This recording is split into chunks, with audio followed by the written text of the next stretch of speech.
بسم اللہ الرحمن الرحیم۔ پیارے دوستو، السلام علیکم ورحمۃ اللہ وبرکاتہ۔ آج آپ کے ساتھ حضرت عمر فاروق رضی اللہ تعالیٰ عنہ کا ایک واقعہ بیان کریں گے۔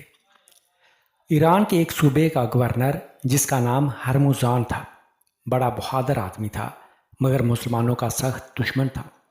کئی بار مسلمانوں سے جنگ کر چکا تھا مگر کبھی بھی گرفتار نہیں ہوا تھا۔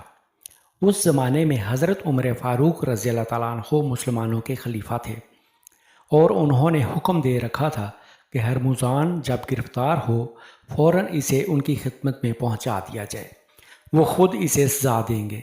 یہ حکم تمام مسلمان سپاہیوں کو معلوم ہو چکا تھا اور وہ اسے گرفتار کرنے کی کوشش میں لگے ہوئے تھے۔ ایک بار اس نے مسلمانوں پر حملہ کیا تو بری طرح ناکام ہو گیا۔ اس کے سپاہی میدان سے بھاگنے لگے۔ وہ بھی جان بچا کر بھاگ رہا تھا کہ ایک مسلمان سپاہی نے اسے دیکھ لیا۔ وہ اس کے پیچھے دوڑا، دونوں میں لڑائی ہوئی۔ ہرمزان کی کوشش تھی کہ وہ کسی نہ کسی طرح اپنے قلعے میں پہنچ جائے، لیکن مسلمان سپاہی نے اسے کہیں بھی جانے کا موقع نہ دیا اور اسے گرفتار کر لیا۔ خلیفہ حضرت عمر فاروق رضی اللہ تعالیٰ عنہ کا حکم تھا کہ اسے فوراً ان کی خدمت میں پہنچا دیا جائے، چنانچہ ایسا ہی کیا گیا۔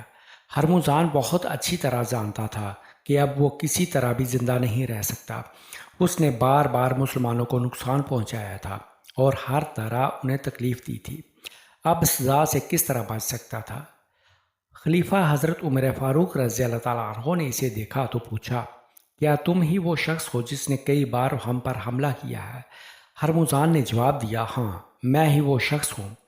اس کے بعد خلیفہ نے پوچھا، تم جانتے ہو کہ تم نے ہمیں بہت تکلیف دی ہے، اس لیے ہم تمہیں سخت سے سخت سزا دیں گے اور اس سزا سے تمہیں کوئی بھی شخص بچا نہیں سکتا۔ ہرمزان نے جواب دیا، مجھے یہ بات بہت اچھی طرح معلوم ہے، میں ہر سزا کے لیے تیار ہوں، مگر سزا سے پہلے آپ رضی اللہ تعالیٰ عنہ نے کسی کو پانی لانے کے لیے کہا۔ تھوڑی دیر کے بعد پانی سے بھرا ہوا پیالہ آ گیا۔ آپ نے خود اپنے ہاتھوں سے یہ پیالہ اس کے ہاتھ میں دیا اور کہا، لو اپنی پیاس بجھا لو۔ ہرمزان نے پیالہ اپنے ہاتھ میں لے لیا لیکن اسے ہونٹوں سے نہ لگایا۔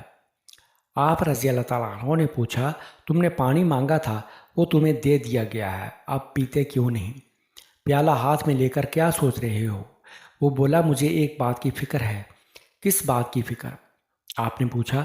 وہ کہنے لگا، فکر اس بات کی ہے کہ ادھر میں پیالہ ہونٹوں سے لگاؤں گا اور ادھر آپ مجھے سزا دیں گے۔ پانی پیوں تو کس طرح پیوں؟ آپ نے فرمایا، ایسا ہرگز نہیں ہوگا، جب تک تم یہ پانی پی نہیں لوگے تمہیں سزا نہیں دی جائے گی۔ وہ بولا، آپ وعدہ کیجئے، ایسا نہ ہو کہ مجھے پانی پیتے وقت ہی مار دیا جائے۔ آپ نے کہا، جب میں کہہ چکا ہوں تو پھر تمہیں فکر کی کوئی بات نہیں۔ ہرمزان نے یہ بات سنی تو فوراً پیالے کا سارا پانی زمین پر بہا دیا۔ آپ نے پوچھا، ہرمزان یہ کیا حرکت کی ہے؟ تم نے پانی پینے کے لیے مانگا تھا، اسے زمین پر کیوں بہا دیا؟ وہ بولا، جناب آپ وعدہ کر چکے ہیں کہ جب تک میں پانی پی نہیں لوں گا مجھے سزا نہیں دی جائے گی۔ اب یہ پانی میں کبھی نہیں پی سکتا۔ فرمائیے اب آپ کا کیا حکم ہے؟ کیا آپ اپنا وعدہ پورا کریں گے یا مجھے سزا دیں گے؟ آپ نے کہا، ہرمزان تم نے اس طرح اپنی جان بچانے کی کوشش کی ہے۔ ہرمزان نے جواب دیا، جناب کیا آپ نے وعدہ نہیں کیا تھا کہ مجھے سزا اس وقت ملے گی کہ جب میں پانی پی لوں گا، اس سے پہلے نہیں ملے گی؟ اب بولیے، ہاں میں یہ وعدہ کر چکا ہوں۔ تو پھر اب کیا خیال ہے آپ کا؟ کیا وعدہ پورا کریں گے آپ؟ آپ نے جواب دیا، ہاں میں اپنا وعدہ پورا کروں گا، تم آزاد ہو، اپنے گھر جانے سے تمہیں کوئی بھی نہیں روک سکتا، جاؤ میرے سپاہی تمہیں تمہارے وطن تک پہنچا دیں گے۔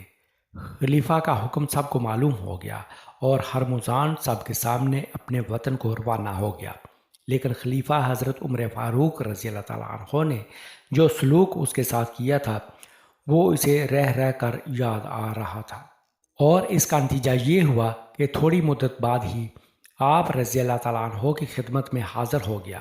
اس نے تمام پچھلی حرکتوں کی معافی مانگی اور پھر ہمیشہ کے لیے مسلمانوں کا ساتھی بن گیا۔